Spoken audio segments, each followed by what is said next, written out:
உருவாகிவிடும். நாட்கள் அநேகர் ஊழியக்காரர்களுக்கு பின்னாடி போயிட்டு, ஐயோ அந்த ஊழியக்காரர் சொன்னாரு அதனால என் பிள்ளைய நான் கல்யாணம் பண்ணி கொடுத்தேன், இந்த ஊழியக்காரர் சொன்னாரு அதனால என் பிள்ளைய கல்யாணம் பண்ணி கொடுத்தேன், என் பிள்ளை வாழ்க்கை இப்படி ஆயிடுச்சுன்னா உன்னை யார் அப்படி ஊழியக்காரன் கேட்டு கல்யாணம் பண்ணி வச்சு கொடுக்க சொன்னது? ஆண்டவர் எதுக்கு இருக்கிறாரு? நம்மகிட்ட எதுக்கு பரிசுத்த ஆவியானவர் இருந்திருக்கிறாரு? இன்னும் ஊழியக்காரங்கள்ட்ட தேடி போய் போய் போய் ஊழியக்காரங்க சொல்லதான் செய்வாங்க. இன்னொரு நியூஸ் கேள்விப்பட்டேன். ஒரு ஊழியக்காரர் சொன்னாராம், உன்கிட்ட எவ்வளவு பணம் இருக்கு, நீ எவ்வளவு காசு பணம் வச்சிருக்கிற, இந்த பொண்ணை கட்டி வைக்கணும்.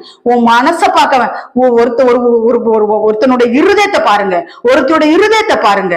அவ கர்த்தருடைய பிள்ளையா, தேவனுக்காக அபிஷேகம் பண்ணப்பட்டவங்களான்னு பாருங்க. எவ்வளவு பணம் வச்சிருக்க, எவ்வளவு பொருள் வச்சிருக்க, பெரிய பெரிய வீடு போட்டிருக்கா, பெரிய பெரிய பங்களா கட்டியிருக்கான்னு பாக்காதீங்க.